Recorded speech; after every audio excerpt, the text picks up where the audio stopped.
A very warm welcome to the second panel, and a very warm welcome from me to the conference, to all of you in the room and to all of those of you joining us online. My name is Philippa Lensos.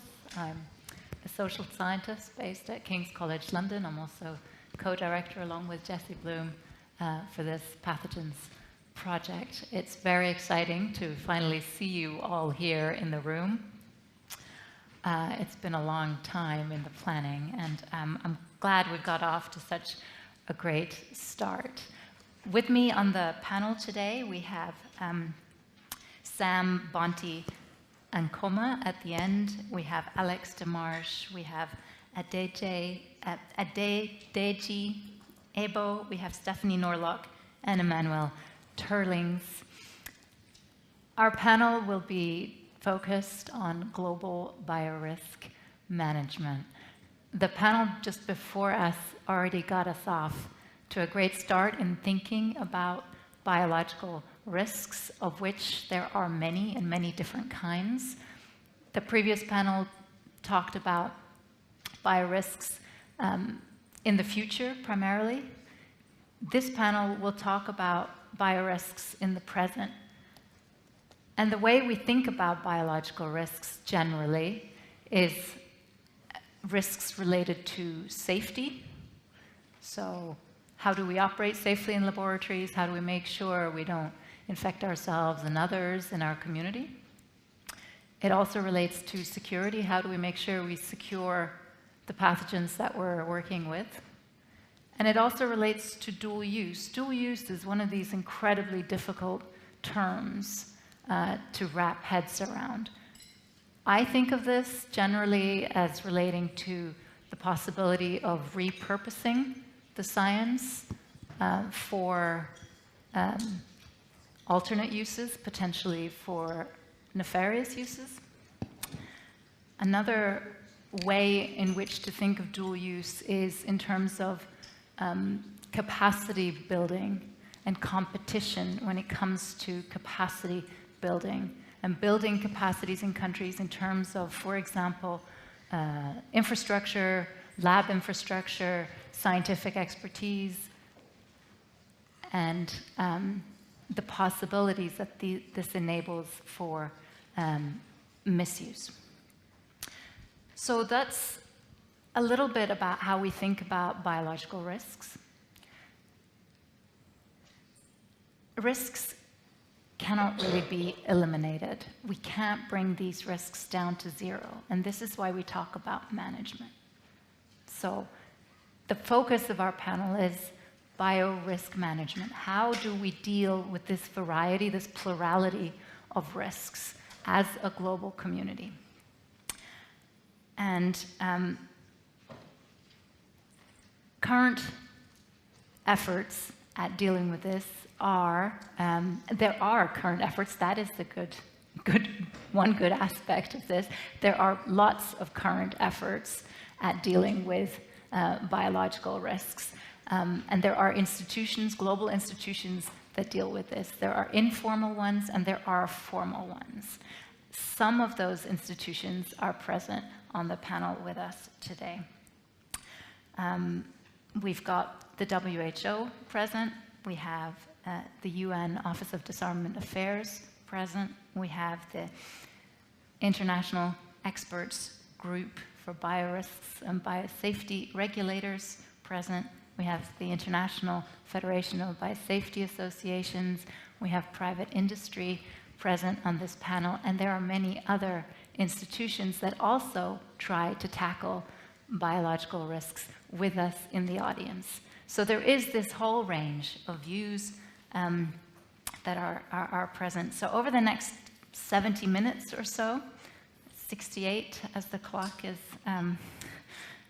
nudging me on the bottom here, 68 minutes, our panelists will elaborate a little bit on how their institutions are currently addressing biological risks. We will then turn to you and collect comments and questions from the audience, just like we did in the first panel. We will also try to feed in from the online audience. So please do use the hashtag Pathogens Project, and we will try to get comments included from Twitter as well. And then finally, I'll turn back for concluding remarks from our panelists. All our panelists have had incredibly interesting career paths and have extensive achievements, but I'm going to save time on formal introductions and refer you to our conference website, where you can read more in depth in your own time about their backgrounds. So without further ado from my side, let's start. And Emmanuelle, I thought I would start with you, Emmanuelle, from the WHO. In 2 minutes or so, what tools and mechanisms does the WHO currently have to deal with or to address biological risks? Thank you. So WHO works worldwide to promote health, keep the world safe, and serve the vulnerable. And today I would like to focus on the work done under the stewardship of the WHO Science Division in close collaboration with our WHO Health Emergencies colleagues and Global Health Ethics on the development of the global guidance framework for the responsible use of the life science, mitigating biorisk, and governing dual-use research. This document was published last year in September 2022. And I would like to make 3 points. First, on the document itself. So life science and associated technologies, they can bring huge benefits to improve our health, our societies, and our environment. But at the same time, there is a recognition that they could bring some risk, including safety and security risk. And so the objective of this document is to assist member states and key stakeholders and relevant also policymakers to actually mitigate those biorisks and govern dual-use research. This document has been developed over a 2-year process with many multi-stakeholders, over 100, including scientists, research institutions, publishers, editors, funding bodies, and others, key relevant actors, including UN entities. And some of them are here today and would like to thank them again. This document also builds upon past guidance, past experience, and also existing efforts to govern dual-use research and mitigating biorisk. And so this includes, for instance, in terms of WHO guidance, previous also guidance on global health security, laboratory biosafety and biosecurity, but also human genome editing and artificial intelligence. So the document is the first global guidance framework in that respect, also building on previous initiatives to inform national frameworks. And it has a unique kind of aspect in that it provides a set of 9 values and principles and their associated commitment to guide decision-making. It provides also a set of examples of tools and mechanisms for different stakeholders, and as well practical ways to operationalize those value principles and tools and mechanisms. So the second point also I would like to make, it's 2 points that were also here in the previous session. It's 2 strategic ways to approach this. And one is saying biorisk management as an overarching framework, including laboratory biosafety, laboratory biosecurity, and the oversight of dual-use research. And the other point is undertaking biorisk management within a One Health approach. And this is in order to optimize human health, animal health, and the environment. And the final point I'd like to make is how to operationalize this now. And biorisk management is a global issue impacting all countries. And one way for us to move forward is to continue to collaborate. It's also to leverage existing frameworks, existing policies, and to create or find synergies also with other activities in the field. Thank you. Thank you so much, Emmanuelle. I think what the Science Division started developing with this set of guidelines was an incredibly important document that came out, and if you've not had a chance to look at it, please do look it up and take note of it in terms of the range of stakeholders it addresses and the sorts of framework it provides. I think certainly our project here drew a lot of inspiration from that document, and also the process which you gathered together in order to develop this process. It was this reiterative coming together of groups of experts over time, and you're sustaining this now by sort of socializing the document. So I think that's one of the underlying messages that needs to come out. This is not a one-off conversation, right? This needs sustained conversation over time, and I hope this venue is one place where we continue that conversation, so thank you. Ade, I wondered if I could ask you to tell us a little bit about the tools and mechanisms that the UN Office of Disarmament Affairs has for addressing biological risks. All right, thank you. And thanks for getting us here to the organizers, and nice to meet everyone. It's a good thing you didn't introduce us in terms of our background, because you'll have exposed me as being a non-scientist.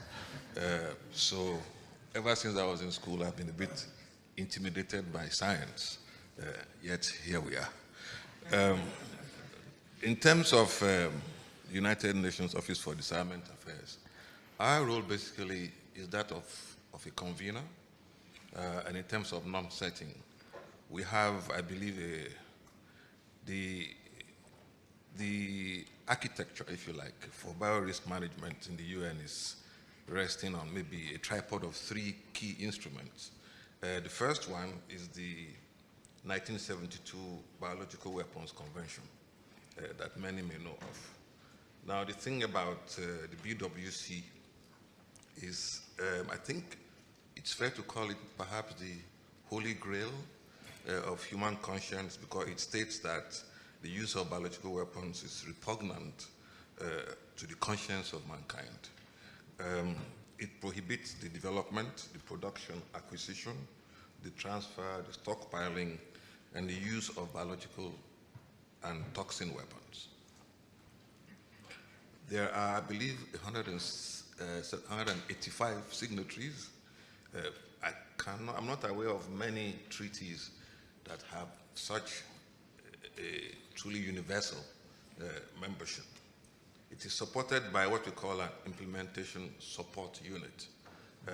They are the real experts and the real, actually my ventriloquists. They are somewhere there in the audience, Daniel and Alex.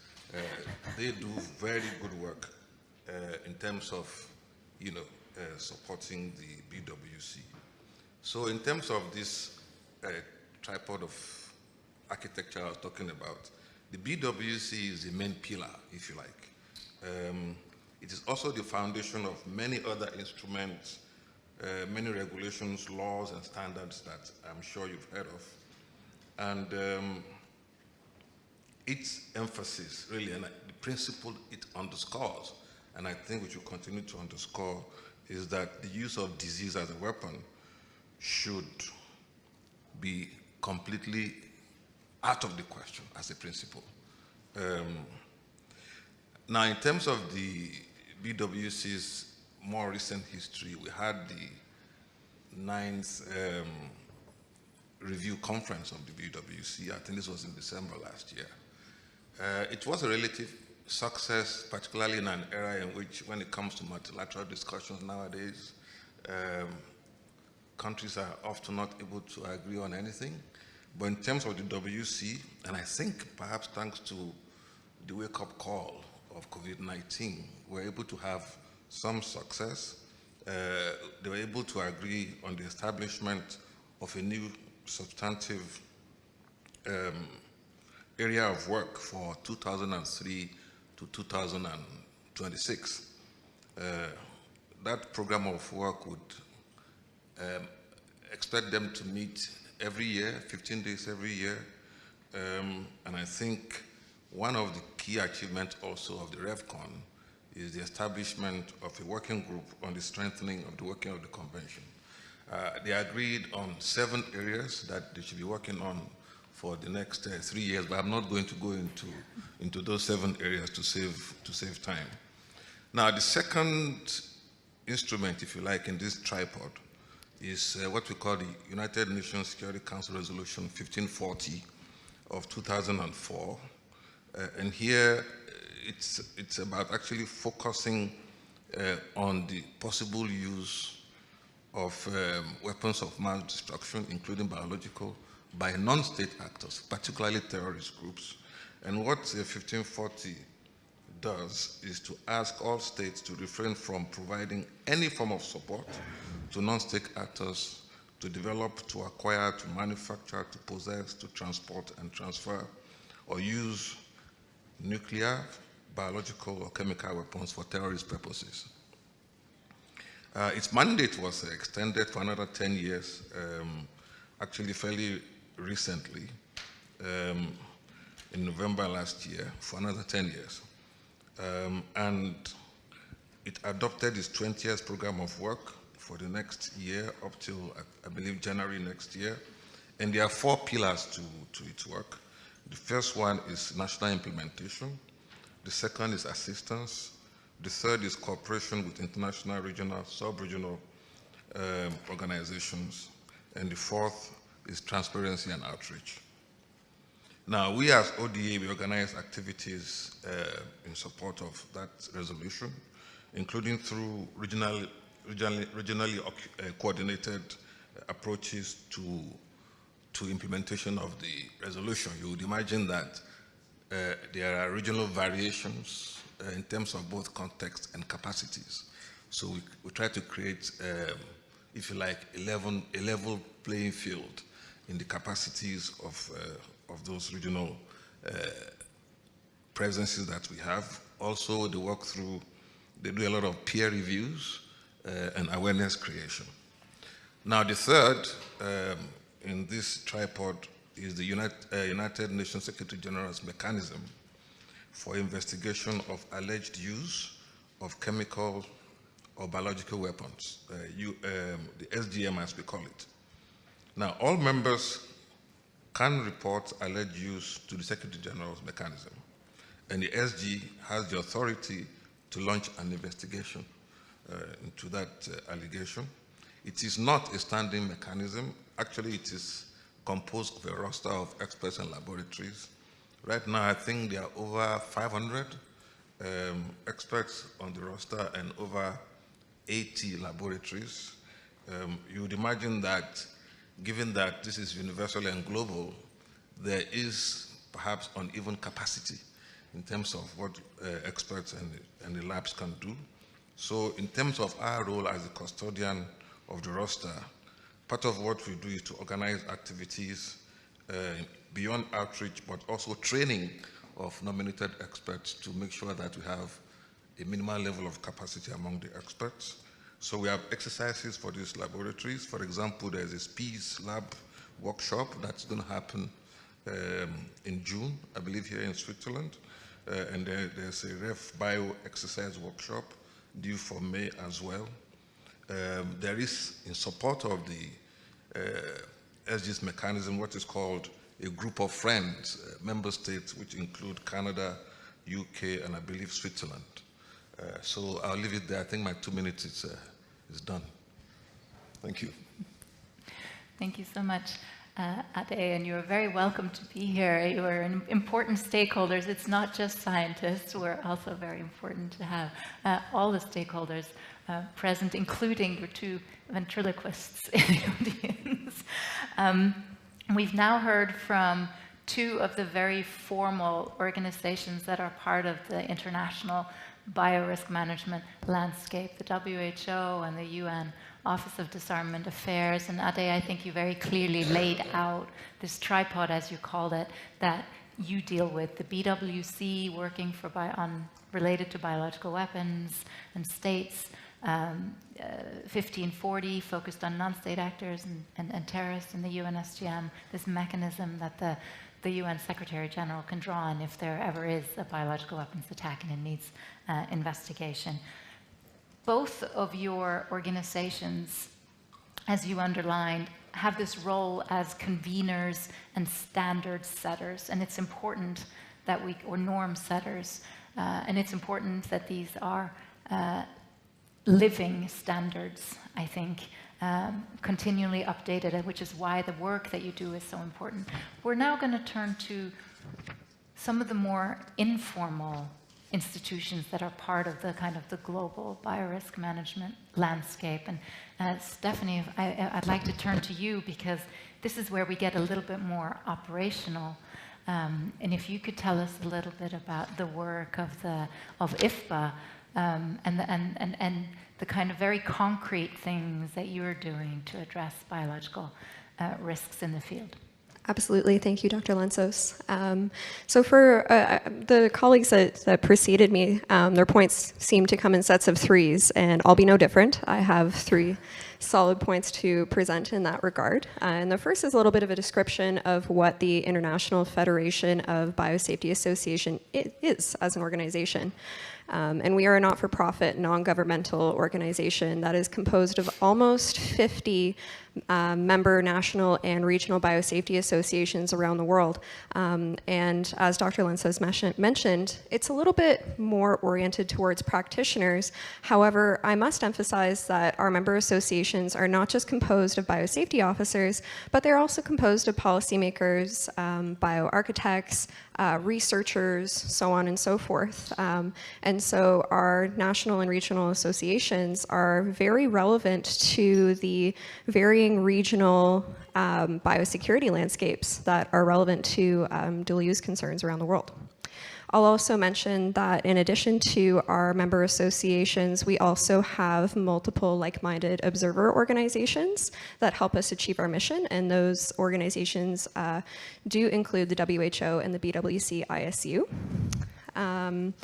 And so in terms of a first point in how the IFBA addresses global biorisk, it's a little bit inherent to our structure in the sense that our members around the world have worked together in terms of knowledge sharing and translation to suit their local contexts through their communication and activities.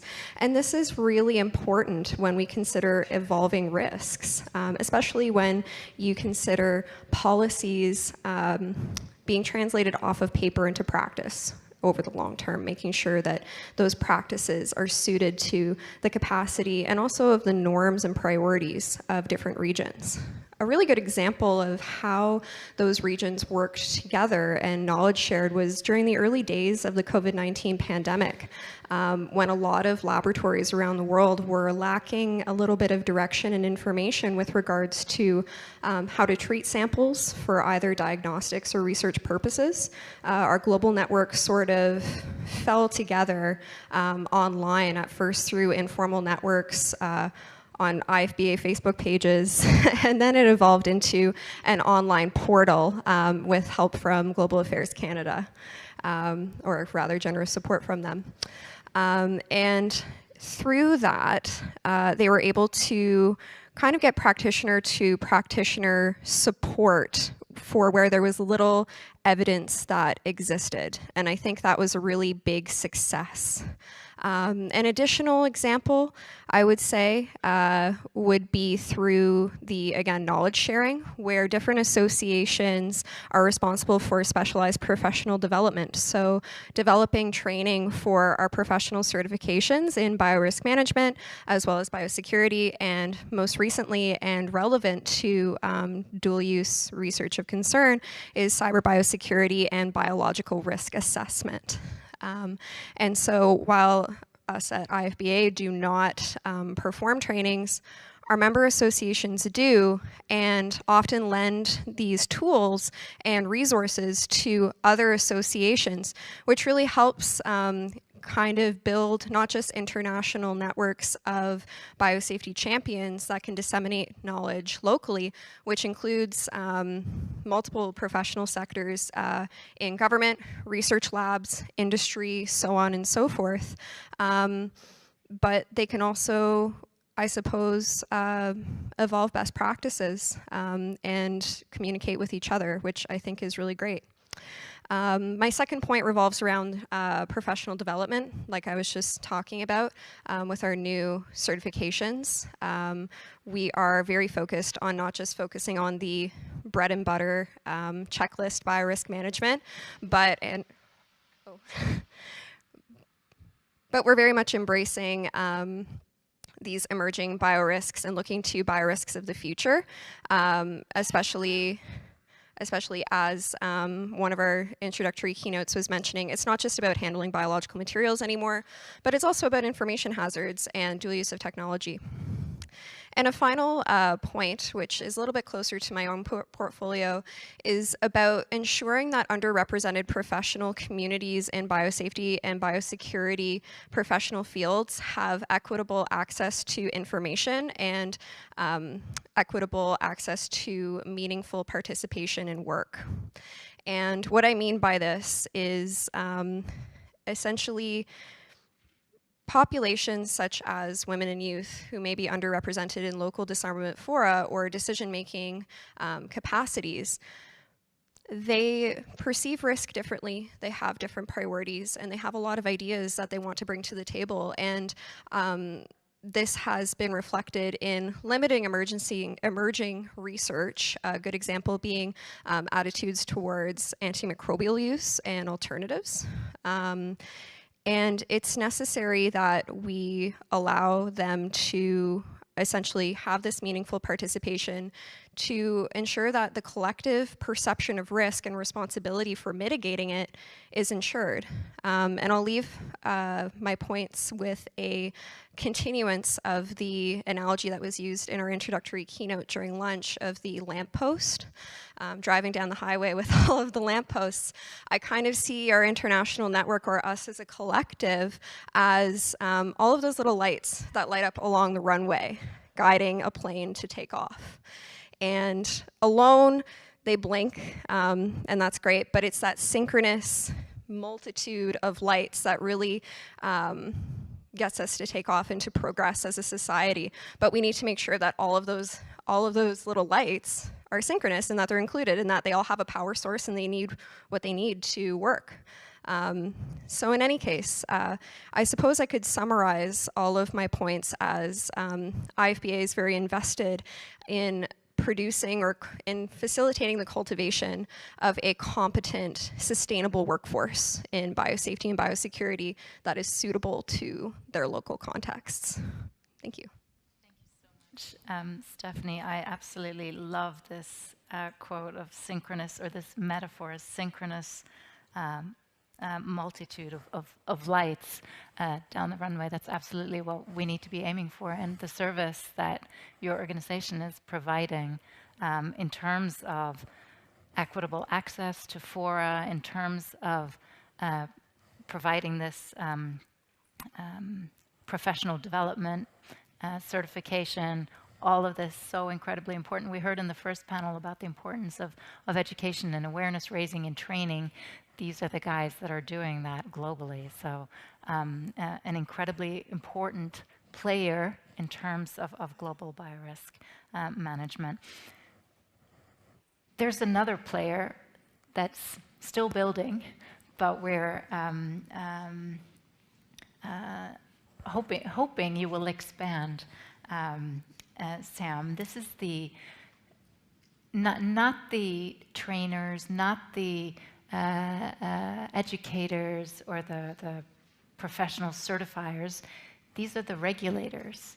Because how do we connect the regulators in different countries? Well, there is a network for that too, a little runway of lights connecting regulators in different countries. And this is with the wonderful acronym that just rolls off the tongue of the IEGBBR, which I'm hoping you will tell us a little bit about. So. Okay, thank you very much. I think Hello? Okay. You're good. So thank you very much. I know it's difficult to pronounce IEGBBR. I have to slow down a little bit to do that. And so basically, yes, the International Expert Group of Biosafety and Biosecurity Regulators was set up around 2007. Basically, there are basically 11 regulators that are involved in this from 11 countries. And these countries all have very established biosafety and biosecurity regulatory oversights. And so they come together on a regular basis to discuss, and thanks to Global Affairs Canada, funding has been made available to help this particular group grow. And basically, to just give you a bit of background, if you need more information about the countries, you can go to iegbbbr.org, where you can get all the information about the organization. So basically, the main objective of the organization is to basically strengthen global biosafety and biosecurity oversight systems. And we do this by sharing knowledge and experience among all those countries on biosafety and biosecurity related to human and animal zoonotic pathogens. So that is one of the first activities we do here. We also try to strengthen collaboration and convergence of biosafety and biosecurity regulations across these countries.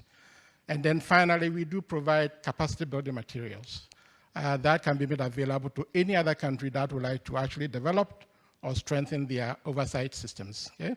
So basically, it is a very good organization that will be available to help other countries develop and actually strengthen their oversight systems. Okay?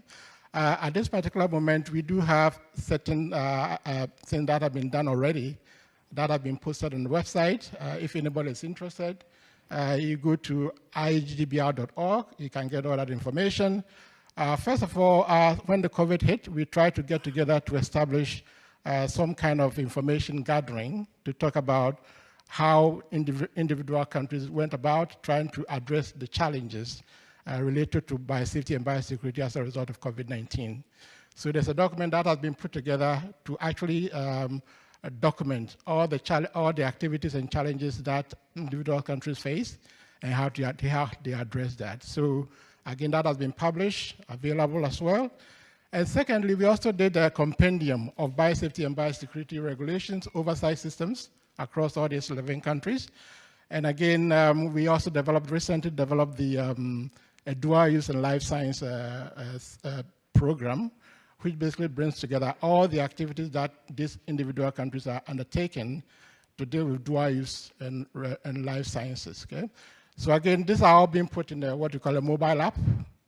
So again, if you have a phone right now, you can go and see IEGBR app, and that will come up where you can get every information about the dual use of all these countries, a dual use oversight system for all these countries, and also all the biosafety and biosecurity oversight systems that we have in all these other countries as well.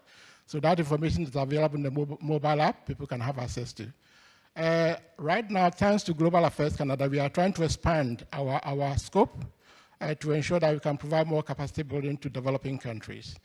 And so we started talking to particularly Africa CDC to talk about what kind of activities they would like us to introduce to help them in terms of working with their oversight systems or strengthening the oversight systems. And the whole idea here is to help countries be able to meet their BTWC obligations as well as all the other obligations under the UN to make sure that we can strengthen biosafety and biosecurity across the world. So basically, that's a nutshell of what we do, and I think I'll end it here, and maybe we'll be able to answer any questions that may come up later. Thank you so much, Sam. I think your network is a great example of the power of like-minded countries and what they can do when they come together, and hopefully this will blossom into a larger, more inclusive group of regulators, because harmonizing the oversight frameworks that we have in our different national countries is important when it comes to something like biorisk management. So thank you for that introduction. Alex, we're coming to you last but by no means least, because in global discussions around biorisk management, one of the missing pieces or missing institutions so often is the private sector. And Alex has been part of the private sector for a long time, got a wonderful example of some of the real good that the private sector can do in this field. And I'm so delighted you're here to tell us a little bit about Blue Dot and the sort of work that you are doing, the tools and mechanisms that you're drawing on to address biorisks. So over to you, Alex. Sure, thank you. I won't speak for the whole private sector, but maybe the limited subset of social benefit small companies that I do think have a role to play in this space. So Blue Dot is a social benefit company started in the wake of SARS-1. Founder Cam Khan was severely affected in his local hospital by original SARS and made the connection along with lots of other people. We need to do a better job of monitoring distal outbreaks, understanding the risk of import to affect local hospitals, local infrastructure. So built up a very impressive technology that's able to scan the internet 24/7, detect outbreaks as they occur in foreign languages. I think we're up to 400 or so languages now, thanks to some excellent machine translation tools. And then critically wean down all the noise, find the subset of potentially critical epidemics that have global implications, and rapidly forecast and assess which ones are likely to become global problems. To Blue Dot's credit, we were among, I think, the first 2 or 3 systems using similar methods outside of China to identify the early signs of COVID in late December 2019 through some secondary discussion in Taiwanese business journals of Li Wenliang's WeChat posts. So that's one, I think, great example of the continued usefulness of event-based surveillance in the modern era, particularly in environments that don't have as direct connections to the global public health community, either for resource reasons or other information sharing reasons. So I think our role compared to others on the panel is more limited in the sense of being enablers of the excellent work of analysts, investigators, other professionals, having the ability to rapidly iterate, explore new tools, having a maniacal focus on producing useful time-saving technologies that folks can use to preserve analyst time for the really hard-thinking, investigative parts of their jobs. So we see our role is supporting all your work and are delighted to continue to do so. I mean, in the world of event-based surveillance, there are really interesting stories emerge. And I think one recent story is a useful example of the role that these kind of technologies can play. The Netherlands recently implemented wastewater surveillance in a polio essential facility, and I'm sure many of you heard of this, identified wild-type polio in wastewater spillover. You know, this is kind of a shocking event in some ways, because this is one of the few venues in which wastewater surveillance is implemented in a very high security, high trust, excellent biosafety setting. And it was shed and a potentially very hazardous event. I think there was a lab technician who was shedding virus who resided in a relatively low vaccine coverage neighborhood, was detected by one of the, my understanding, few systems that have been implemented that do this. And I think that raises, in my view, the chance that similar events are probably happening undetected in other parts of the world. And I think that's where internet-based, event-based surveillance still has a role to play in detecting these events and potentially connecting them to facilities in release scenarios. That's something we haven't fully implemented, but are really interesting in discussing and exploring. So back to you. Thank you so much, Alex. So, and thank you to all of you for telling us a little bit about the sort of work that your organizations are doing in the present to address biorisk management. I'd like now to turn very briefly, before we turn to you and ask for your comments, but to think a little bit about how, or to tell us a little bit about how your organization is thinking about biorisks in the future and what role your organization sees for itself in terms of keeping us safe, secure, and the research that's being done responsible. So I think we'll start again with you, Emmanuelle. How is thinking about the future and the sort of risks that might be on the horizon, the sort of things that we were talking about in the first panel being addressed by the WHO? Thank you. So WHO strives, in fact, to keep abreast of latest development in relevant area, whether it's in research, science, technologies, in order to anticipate, to proactively identify, and then prepare for issues that hold for great potential for global health. And I'd like to focus on one tool, foresight. In 2020, the WHO Science Division established a global health foresight function with the aim to assist member states to build future thinking and horizon scanning, for instance, into their strategic health planning frameworks. And so the idea here is not only to be reactive, but also to be proactive and trying to identify those emerging technologies, those emerging issues. And so providing tools to member states in order to respond in timely manner. And so I'd like to maybe to make 2 points here, is that anticipating risk is part of good governance for the responsible use of the life science.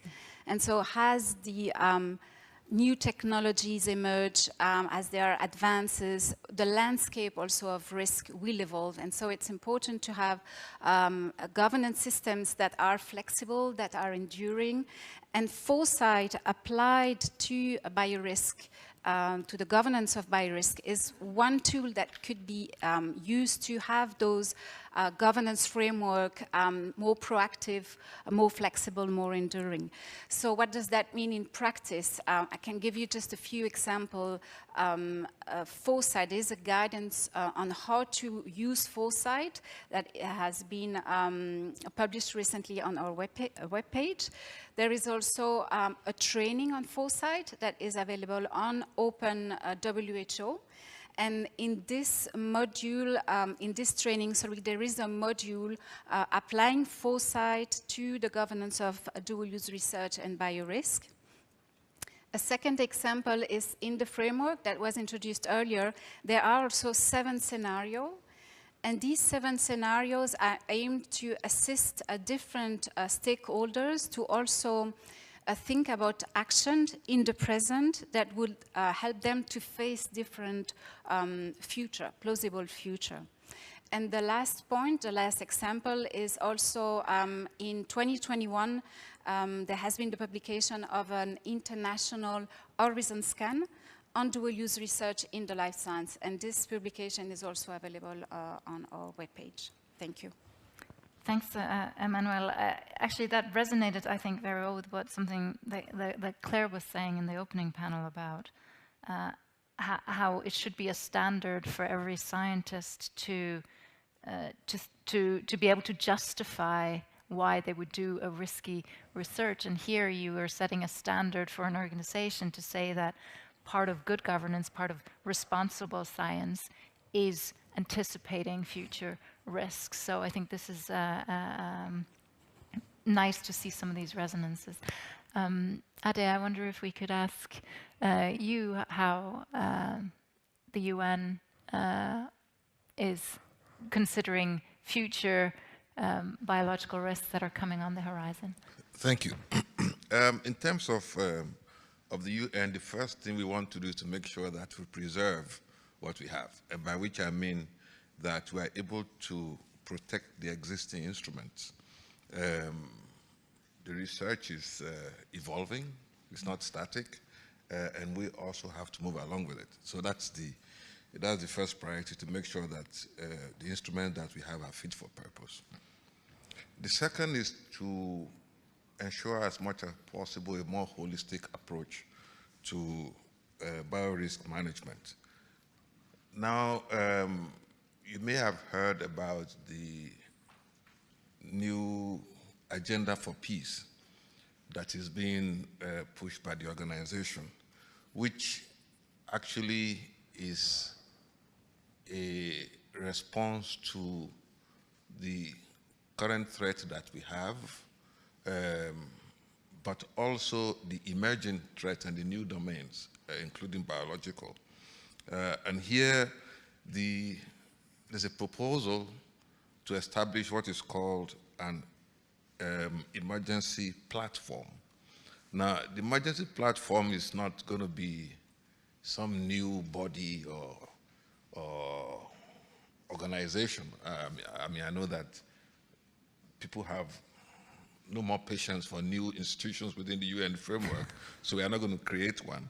What will be created, however, is a set of protocols within the UN that can be activated almost automatically when needed. Remember when COVID happened, we didn't have something like that within the UN. So this is to bring together various actors, member states, the UN bureaucracy itself, key groupings, international financial institutions, certainly civil society, regional organizations, the private sector, subject matter experts such as those here, and so on. So that within the framework of the UN, the SG and its team can pull all these people and resources, organizations together to have a truly multi-stakeholder approach to such an emergency situation. And that is very big for the SG. And we are still working on that. I think the big message here, from what I see, even going beyond biological risk management, is this issue of this message that the UN cannot do it alone. No actor can do it alone. We need a multi-stakeholder approach. We need collaboration. We need partnerships. We need certainly synchronization, synergy. So those lights that were suggested need to be aligned and synchronized. And the UN's role, I think, as the most global of all those lights, is very important. I should also add that one thing that my ventriloquists have emphasized in our conversations is the need to go beyond the hard laws towards more soft laws. We have the BWC Convention, we have the 1540, I mentioned that, and so on. But there are also the soft law elements. I was informed, I did not know, but I was informed about the Tianjin Biosecurity guidelines, for example. I think this brought together US and Chinese scientists and the notion of a code of conduct for life science. I think that's a good example of soft law. Also, my colleague from WHO talked about the global governance framework for responsible use of life scientists. That's another good example of soft law. So what is important to emphasize here is that the development of these soft laws should be within the framework of and in synergy with the existing hard laws. Within the UN itself, however, I should add, we are also thinking on about how we ourselves should be better organized and more coordinated. So responding to the wake-up call of COVID-19, if you like, something called the UN Biorisk Working Group was established in August 2020, and the UN Biorisk Working Group is actually co-chaired by the UN Office for Disarmament Affairs and WHO. And the objective is to harmonize UN capacities, mechanisms, roles, and responsibilities. And in the phase one of its work, what's been done so far is that there's been a mapping of biorisk expertise within the organization. There's been the creation of UN guidance on coordination in case of high impact disease outbreaks. And also we've done some outreach strategy for the organization. In phase two, which is now emerging, we are going to work more on how we can have an exchange of knowledge and staff within the organization, and also making sure that biorisk management is reflected more centrally in the UN's broader crisis management framework, and continuing to work on outreach to relevant stakeholders such as civil society, academia, industry. Again, here for us, this element of multi-stakeholder is very crucial. And I think if there's anything I want to emphasize, it is that message that the various actors increasingly, I would say, need each other to be able to respond effectively to biorisk. Thank you. Thank you so much. Multi-stakeholder, very important indeed. And we have a prime example of that on our panel here. Similarly, what you were saying about soft law and hard law needing to work hand in hand is a little bit similar to what you were saying this morning, David, about the need for both bottom-up and top-down processes. So we're already at this early stage in the conference hearing some recurring themes. So let's keep those in mind for our future discussions. Stephanie, can I turn to you to respond to how your organization is thinking about future biothreats? Absolutely. I'll go back to my third point with regards to developing sustainable and competent professional networks in biosafety and biosecurity, and particularly focusing on commonly underrepresented stakeholder groups. I won't even just say participants, but key stakeholder groups in the global biosafety and biosecurity landscape, which is women and youth, but depending on regional context, can include a lot more or many more different types of underrepresented populations.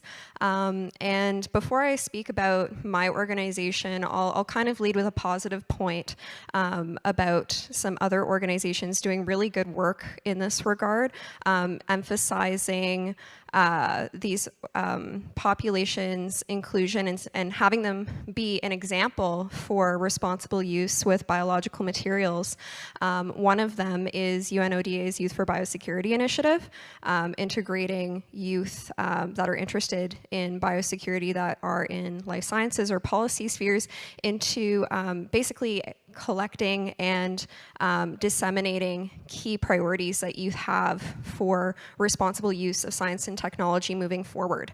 And I think this is a really great way of taking a global look at emerging priorities from youth as a stakeholder group in formal biosecurity fora. Another really good example of work being done that is kind of similar to or in line with IFBA's ethos on including underrepresented groups is iGEM's Human Practices program, which is under their kind of responsibility arm with safety and security.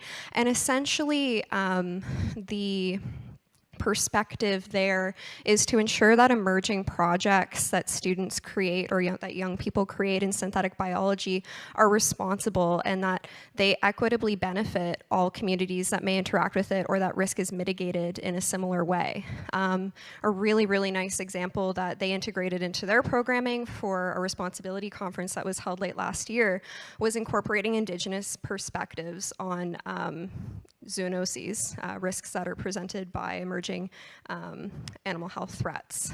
And so a lot of check marks are being made, and there is appetite for activities and I would say values or perspectives in terms of this growing responsibility or inclusivity in collectively assessing risk and being responsible for emerging risk.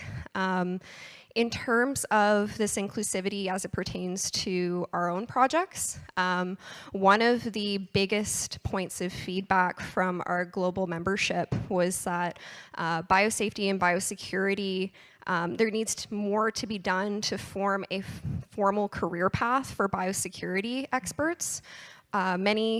Most of the world does not have a clear definition of how to become a biosafety or biosecurity professional, and it varies quite a bit from country to country. And one of the efforts with support from Global Affairs that IFPA is implementing is a dedicated undergraduate degree in biosafety and biosecurity in Kenya.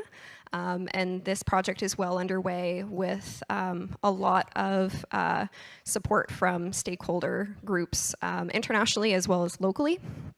And this will allow for the, I would say, legitimization of a lot of experts in the global sphere, that, as well as those that are up and coming, that may not have PhDs or dedicated degrees that will, give them access to formal spaces, but have years and years and years of professional practice and experience under their belt. Another point is formal research on diversity, equity, and inclusion in biosafety and biosecurity, and this is commonly viewed as adjacent to other topics in the biosecurity sphere, but I think it needs to be argued that it is critical to possible implementation or effective implementation over the long term. Not to beat a dead horse at this point, but going back to my borrowed analogy, if we don't have all of our little lights lined up on the runway, the plane might not see the end of the runway and might not take off, right?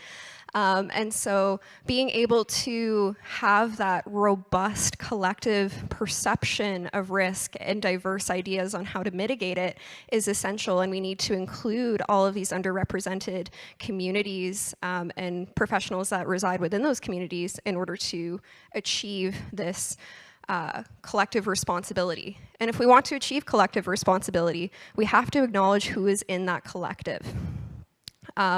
Following that point, how do we ensure that there's progress in that regard, and how do we measure it? And so IFBA, again with support from Global Affairs Canada, is conducting some very exciting research on developing progress indicators in diversity, equity, inclusion that are specific to the practice of biosafety and biosecurity. And so I'm sure if you follow any of our communications, there'll be more to follow with that, but we're sure that will definitely shape how we view implementation of that stakeholder inclusion moving forward with evolving risks.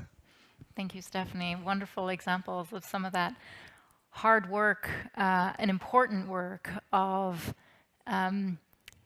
actually building in stakeholder views. We all talk about the importance of multi-stakeholdership, and we all need those different perspectives included, but actually getting out there and doing it is the sort of thing that you're doing. So again, thank you for that.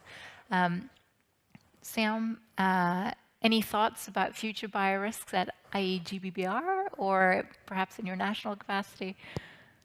Yeah, basically, I think I'm going to pick up from where I left off last time, where we spoke about capacity building. So moving forward, we are thinking about building more capacity internationally. So at this particular point, the whole idea is that we have 11 member countries that are involved, that are sharing knowledge and experience, but it's better to go beyond that. And so we are trying to get to the point where we can get developing countries involved in this kind of discussions, and also provide the expertise in those developing countries to be able to build, to strengthen the global biosecurity and biosafety oversight system. Remember that the world is connected, and as a result, anything that happens in one part of the world can affect other parts of the world, and therefore working together, not only for those 11 countries, but for other countries, will be very critical in addressing this challenge in the future.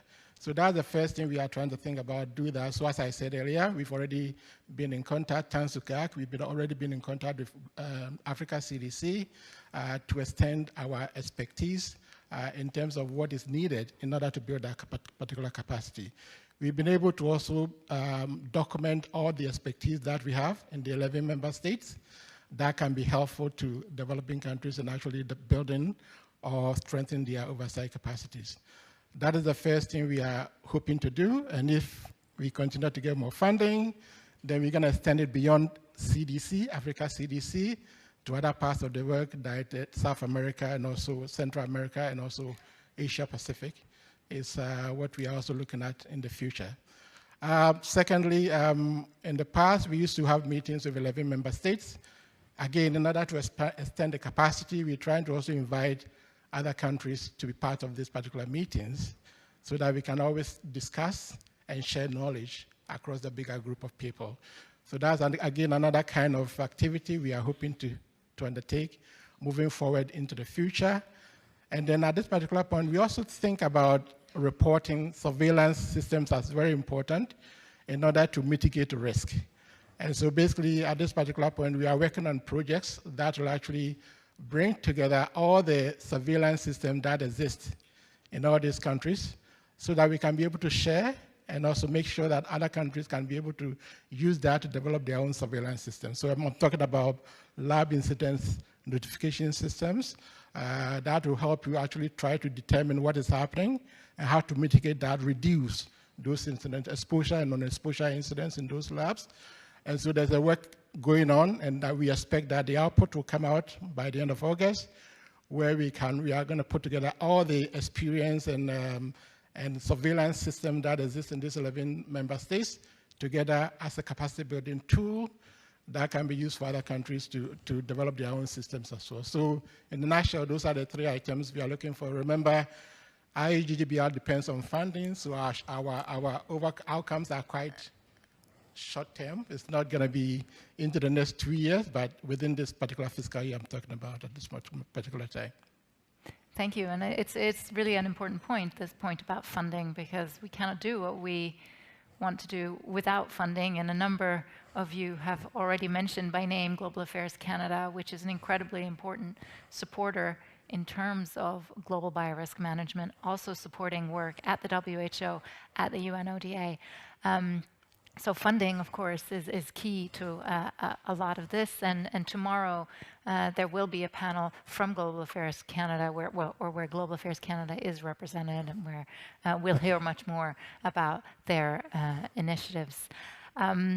The private sector, of course, is a different source of funding, and I think an important one, and one we've really not drawn on so well when it comes to biorisk management. Can you tell us a little bit, Alex, perhaps not so much on the funding side, but on future biorisks and the sort of work that you foresee for perhaps Blue Dot, but more generally the private sector? To be clear, we are very interested in funding. But yeah, I mean, I'm mostly excited. So part of this is just me as, nerdy data scientist, but all the information sources that have come online in COVID, investments in new detection technologies, international deployments, more awareness and more general information sharing is really exciting. I think there's a real opportunity to get better synthesis, earlier, faster, richer assessment of events. It's just purely exciting as someone in this field for a long time.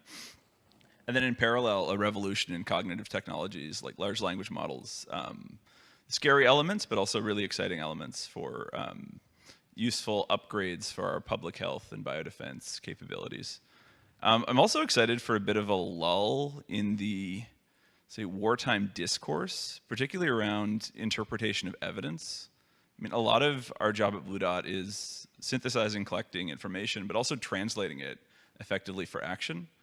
In a context where evidentiary standards and how to interpret this information is being worked out in real time, and it's a contested, somewhat adversarial information environment, it's next to impossible. So I'm pretty excited for a lull from the public health crisis and the opportunity to settle on some standards that we agree to call our shots in advance, and be able, next time something of this nature occurs, have more standardized methods that are pre-agreed to that we can use to reach quick judgments.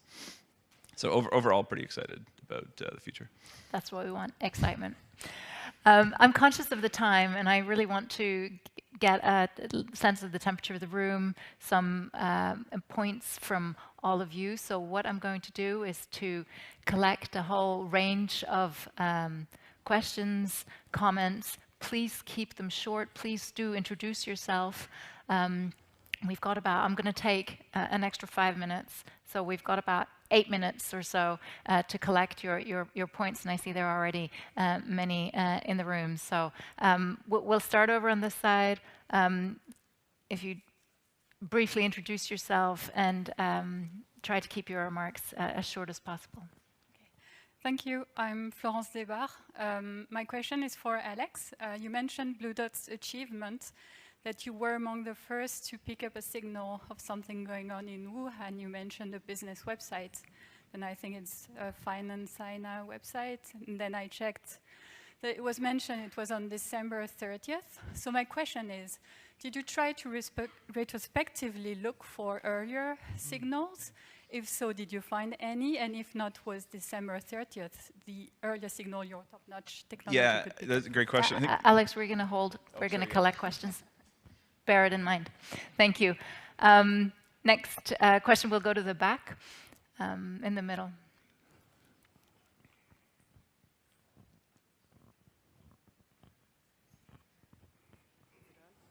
Yeah. Hi, my name is Paula Dupali-Biasam with Geneva. Yeah, okay. Geneva Solutions. My question is actually for the WHO representative. Considering all the discussions that, the considerations that have been mentioned, ethical, these security considerations and so forth, I was wondering, with the pandemic treaty in development right now, how much are these considerations going to be part of the treaty? Given the concerns about the possible leaks, lab leaks that have taken place, whether these issues are being discussed within the context of the treaty discussions. Thank you so much. I'll take David just next to her. Hi, David Gillum, past president of the American Biological Safety Association and worked for Arizona State University as the assistant vice president for environmental health and safety. As the previous panel mentioned, and as people on this panel have mentioned, the rules are different everywhere you go. And there's quite often a disconnect between those creating the biosecurity policies that are out there and those who are implementing them. How do you feel that we should address that gap between the policy making and the people who are actually implementing? Important point. Thank you, David. We got one in the second row.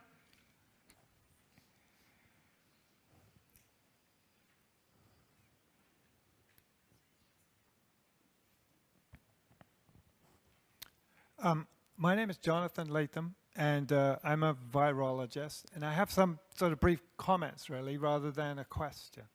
But firstly, I wanted to point out that we've left an article on the table, which is an Ebola outbreak assessment of the scientific evidence for whether it was a lab leak or not. So I just wanted to point that out because it's here to share, and I bought more copies that I can print more copies too. So, but I wanted to just share some personal experiences because shortly though. Yeah, so they're quite brief. so the issue is that I have had experience with projects to improve and reform scientific and regulatory systems, for example, in toxic chemicals. And we're here to improve the regulatory systems around biosafety. And what the sort of consensus around successful efforts to do this is that there tends to be an outside strategy and an inside strategy, right? There's a double strategy. If you talk to campaigners who do this kind of thing as a professional job, and these double strategies they're not necessarily coordinated or deliberate, it's just something that tends to happen. And the characteristics of the inside strategy is it's nuanced. There are people who understand the scientific niceties, the organizational opportunities, the legal situation, and so forth. And then you have a bunch of people on the outside who are quite loud and quite noisy, and they might wear J.O. Fauci T-shirts and so on and so forth. And there's a tendency between people on the inside and people on the outside who are exactly the same objectives to see these two strategies as in opposition to each other. And the understanding of campaigners is these strategies are not oppositional. They are complementary to each other. Right? You can think of them as hammers and chisels. Right? You need a hammer is no use without a chisel, and a chisel is no use without a hammer. And scientists, in my experience, have a very high opinion of their own abilities to make arguments on the insides of discussions, and in confidence in their ethical positions that these things will make a difference. But the experience is that it only makes a difference if you can have a noisy crowd outside the room who want who are making the policymakers, the establishment, if you like, listen to them, right? So the issue then becomes, how to coordinate between these two groups. Because the inside group, there are class differerences, there are all kinds of issues between the inside group and the outside group. Jonathan, I'm going to stop you there, but I think your point is well taken, that there's a role for different kinds of activism in our society, and these groups need to speak to each other. We have very little time, and there's a couple of more points that I want to get in before we wrap up. So if there's a final point you want to make?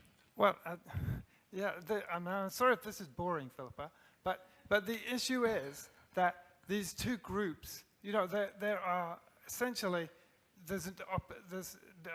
frequently misunderstandings occur between these groups, which I've seen happen in this case, right? And what happens is that the people on the inside have a lack of appreciation for the people who exist on the outside. They often are morally clouded, whereas the people on the outside have a certain kind of wisdom that comes with, they're angry. We're angry about, not me personally. I have a certain level of anger, but we've had a pandemic in which 18 million people have died, countless lives have been ruined, and so on and so forth, and yet we have a conversation on the podium about GoFrog, right, which is basically a mealy-mouthed definition of risky virus research that I personally would bet my house was the result of some kind of a lab accident. And yet the people on the outside are perceived as not having a strong moral position because they're perceived as not understanding the issues, whereas GoFrog has no real definition. It's a totally faux scientific term that is basically being used by the establishment to divide those two groups, right? So the two groups that work together are being divided by a silly set of terminologies, which makes it difficult for those two groups to talk to each other. Okay, so thank you. But we understand your point. We have another day and a half of conference to continue this conversation. So please let us proceed with the panel. And thank you very much. I'd like to go to Jerry at the very end. Thank you. And real quick, Jerry Parker, Texas A&M University. So the question is for the NGOs and the private sector on the panel. So in addition to funding, what can national governments do to better incentivize your very important work? I'm very excited about the work that you presented today. And not only national governments, but the WHO and the United Nations. That's my question. Thank you. Thank you so much, Jerry. We have a final question at the front, and then I'll turn to the panel for any closing remarks that you may have. Just here.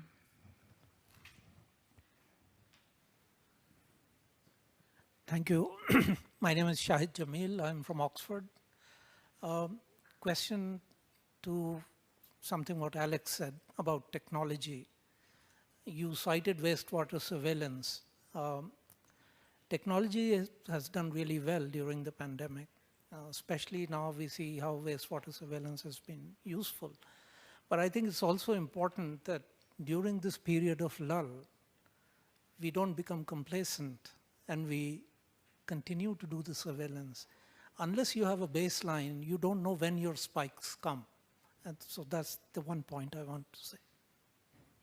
Thank you so much. Thank you for all very useful comments. We have taken note of them all. I thought we might go in reverse order this time. Alex, if you're happy to kick off. Sure. Well, I'll speak to the super interesting question about earlier signs. That's always fun after an event. So if I have the timelines right, 2 or 3 weeks before the signal we recovered, there was mostly social media chatter on Chinese channels that we weren't monitoring, and I don't think many folks were. A lot of those are closed WeChat small groups that are really challenging to access, but there was some secondary chatter on Xinbo. I think some other Chinese social media that I think got into local reporting as well. So there's a potential signal there. The other that's a bit hard to imagine scaling to online global monitoring is an uptick in hospital parking lot usage detected by satellite imagery early-ish December. This is in a class of like post hoc detectable signals that are challenging to imagine using prospectively to detect threats, but that maybe is the theoretically earliest detectable sign that I'm aware of. Thanks, Alex. Sam. Yeah, so basically I'm just going to pick up on the question over here, or comment that was provided. I think the key message here is risk communication, which has to happen no matter what the problem is. I think for us in Canada, I'm going to put on a hat as a regulator in Canada. We do tend to communicate a lot. There's no confusion between the stakeholders and the regulators. Basically, what we do is provide regular webinars to our scientists and regulators to understand what has to be done to reduce the risk. You know that scientists are not there to cause problems. We also believe that innovation is important, and therefore we are not going to restrict that as well. So again, as a regulator, if you put more regulations, you are damned. If you put less regulations, you are damned. So you have to find a middle ground where you can be able to operate, and we believe that communication is the key. And so we do develop a lot of webinars where we talk to our stakeholders to understand the risk that is involved in their research. We do provide a lot of what we call the safeguarding science webinars that will talk about dual use and life science risk on a regular basis. And so that is what I think is going to be important, to get the two to come together so that everybody will understand what is required in terms of mitigating the risk. And basically, I think that is something that has to be done. Again, as a regulator, we are not here to actually restrict innovation. We believe that is important, and many scientists understand that as well. Just to tell you a little bit story, recently I have a scientist, a researcher coming to us, talking about a particular sequencing that they want to do and wanting to know whether it's a gain of function, because it's important for them to understand that. Initially, he didn't know it was gain of function. He had argued that research is not gain of function. And so basically when he started, I asked the question, what result are you expecting from this outcome research? And he said, well, we expect to have the same kind of pathogen, but we don't know. Something can happen. We can't control that. And I stopped him to say, right there, you don't know what is going to happen, what the outcome will be, and that is telling you that there's a gain of function there that has to be taken care of. And as a result, there was an understanding that that particular research was gain of function, and certain mechanisms have to be put in place to mitigate the risk. So again, communication is key in terms of all these activities to make sure that the two parties are talking the same language. Otherwise, things are not going to work out properly. Thank you, Sam. Talking the same language can often be harder, easier said than done. Stephanie, any brief final remarks? Absolutely. I will address David's lovely question with regards to policy implementation, especially translating international standards or national standards that may be viewed as better or best practices to other countries. And I mean, I am biased coming from IFBA, but biosafety associations are very, very well positioned to do this, especially considering many of their membership are well placed across government, industry, academia, and other nonprofits, where they can translate these best practices into local contexts that can be implemented over the long term. Another thing that I would also mention in terms of avoiding this policy implementation gap is ensuring that in the formation of these best practices or guiding documents that you do have robust stakeholder consultations, ensuring that, you know, in terms of geographic region, industry, and other stakeholder groups that I've mentioned today are all able to meaningfully implement or contribute to following through with those practices. Another question that came from across the room here from my colleague about how IROs and national governments can best support NGOs. I can't speak for private industry, but I would say in terms of a good example, Public Health Agency of Canada has been very good to, I would say, lower level stakeholder groups. A good example would be an outreach event they held actually shortly before the pandemic started on synthetic biologists local to Ottawa. And regionally as well, sharing their perspectives, what people who are working on the front lines or in community groups encounter in terms of barriers or opportunities. Another good example is they were present at Youth for Biosecurity's very first workshop held back in 2019. And so if governments have human capacity to spare, having representatives on the margins of formal meetings attending these side events or workshops as experts is really valuable, and I think raises a certain amount of awareness for emerging priorities such as youth or community consultations. And a final note, time is up. I will just say that there is a similar chisel and hammer argument with gender and disarmament. And I think while it is good to advocate for these stakeholder groups for advocacy's sake, it is also interesting to further develop an evidence base formally and see it as a question of efficiency and ensuring that we don't miss the same blind spots in terms of stakeholder engagement and who is handling these biological materials day to day. So thank you very much. Thank you, Stephanie. Ade, do you have any final 30-second remarks? 30 seconds, I was just warming up. Now, I'll say two quick things. One was the last question that was posed from there.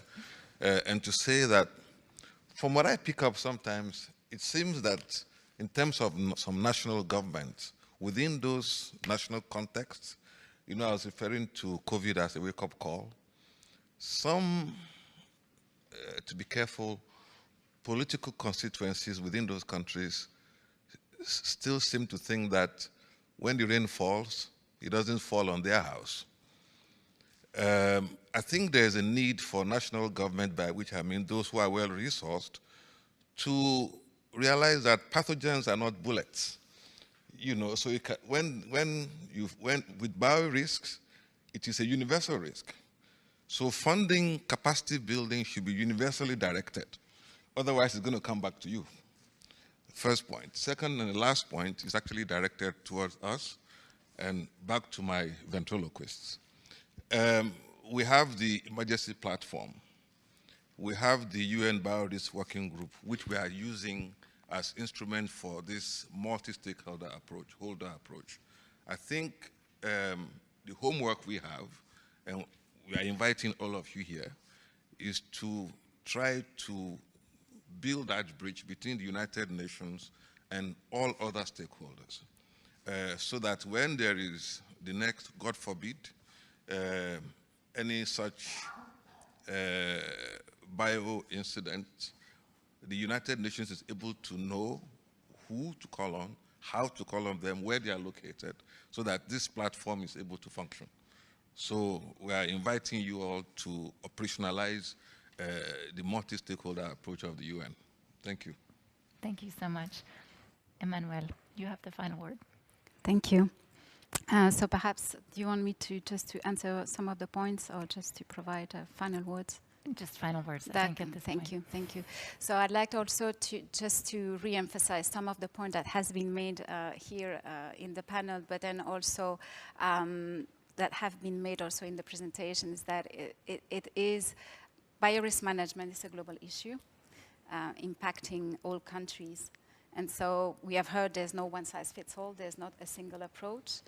And so again, we've heard also this notion about shared responsibilities, and this is also something that we have been taking during the development also of the framework, but then now in the implementation to have this multi-stakeholder approach, as it has been mentioned. And so I think I will end with this note to continue to engage, collaborate, and to find synergies and create them. Thank you so much.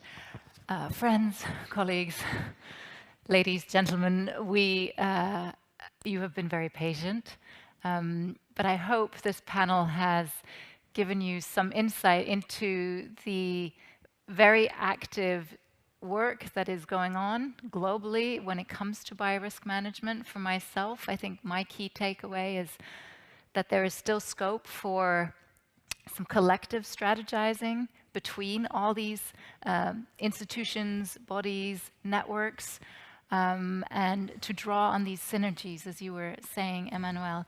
Before we thank our panelists, I would like to note that we're running a tiny bit late. We will reconvene again at 4:30, so you have a few minutes to stretch your legs and have a comfort break, but please do come back promptly by 4:30 because we have another fantastic panel lined up for you. So with that, again, thank you for your attention, and please join me in thanking our panelists.